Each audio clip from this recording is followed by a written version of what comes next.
All right, welcome back. We are at day 4 of the healthy habits to improve your life. And I wanted to ask Nate a question today because he is literally an over-the-top happy kind of guy. Now, when you go to work, dear, how do people perceive you when you're so over-the-top happy all the time? They think that there's a screw loose. I think they chalk it up to just that I'm crazy weird. Like they chalk it up to weirdness rather than authentic happiness, which is kind of weird, which is like, whatever, that's just who I am. Like, I don't need a special occasion to be happy. I don't need a special occasion to just go over the top, excitement. I think that people think it's weird when other people are happy all the time. It's like, why? I had the same problem in high school. People would always be like, "Are you high?" And I'd say, "Yeah, I'm high on life." It's like, and they were like, "Really?" Like, it's like they would go crazy if I was ever on drugs. You know? Become too habituated to like this low energy sense of, life has got to be hard and a struggle. And so that's kind of what we're going to talk about today. The habit in my book for habit number 4 is replace criticism and comparisons with compliments.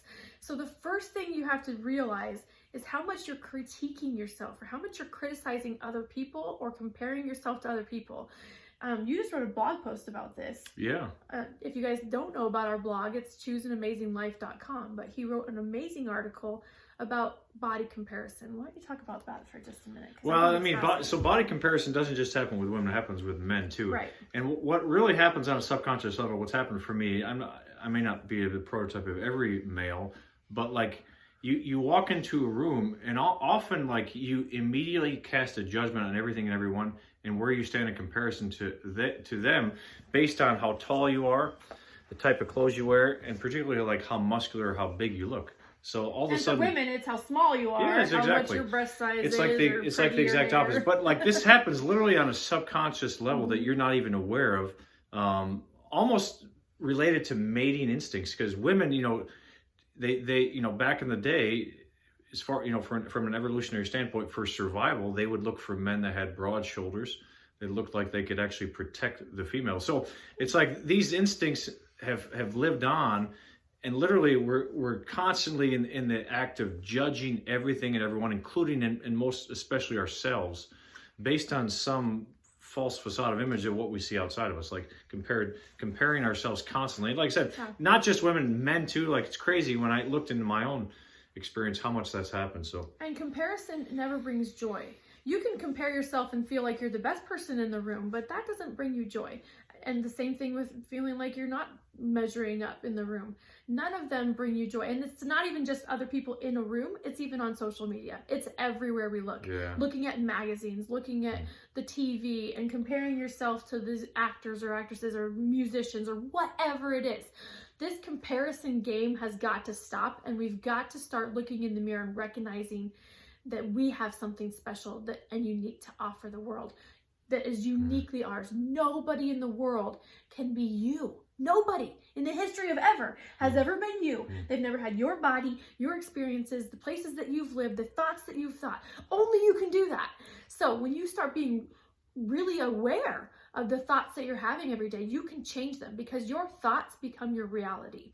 So what I talk about in the book is that we have 2 versions of ourselves talking all the time to us. And this version, we have one that's our inner critic and one that's our inner cheerleader. So whichever version that you are feeding is going to be the one that wins. So when you're feeding your inner critic, what does that mean? What do you think that means? I mean, you're spending more of your time and energy sort of regurgitating the same thoughts of I'm not good enough, I'm not pretty enough, I don't have enough money, my house and car and my clothes aren't nice enough. Look at her over there. She's so lucky. And often there's this subconscious resentment and self-contempt that you have because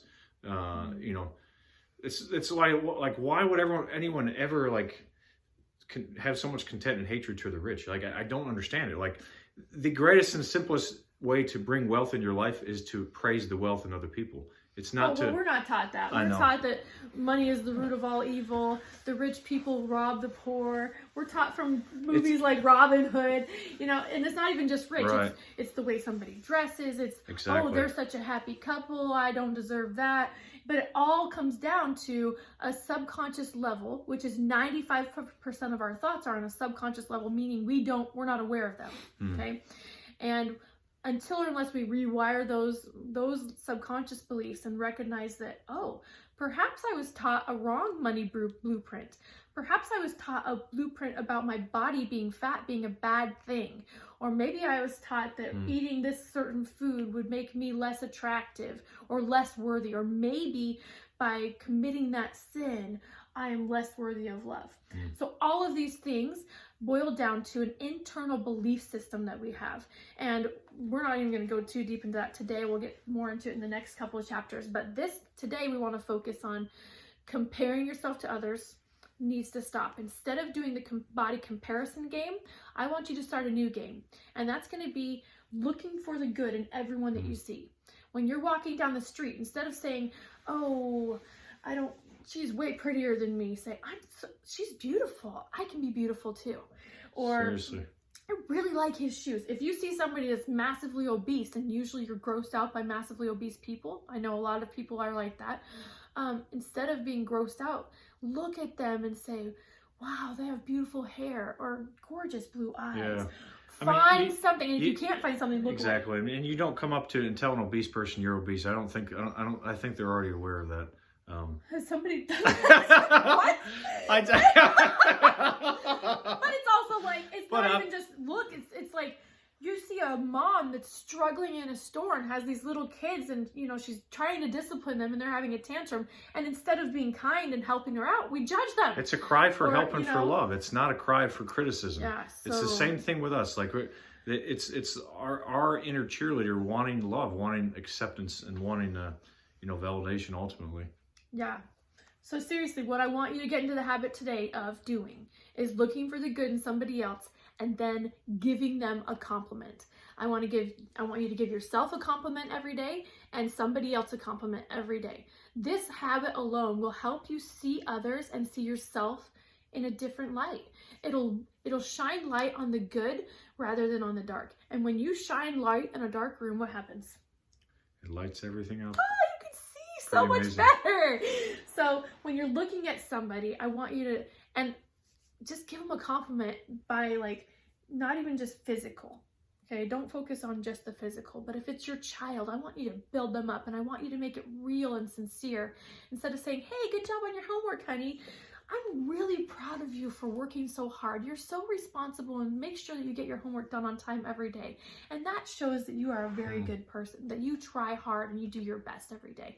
Give it over the top compliments. It takes practice, but I promise that when you start doing that and you give somebody a sincere compliment that's kind of coupled with reality, like sincerity, they feel it, and it just 10x's your relationships. It always comes back to you. And that's the thing, what you send out absolutely always comes back to you, whether you realize it or not. And it's just another law of the universe that we don't live in a vacuum. Like the universe hates, it's so much what you send out, and that has everything to do with praising others and praising yourself. One other real quick tip before we end this video today, because we're almost to 10 minutes, is to accept compliments when they're given to you. So give me a compliment. You are gorgeous. Ooh, thank you. Now, there was a time when he would say that and he'd be like, whatever. No, my hair's a mess today.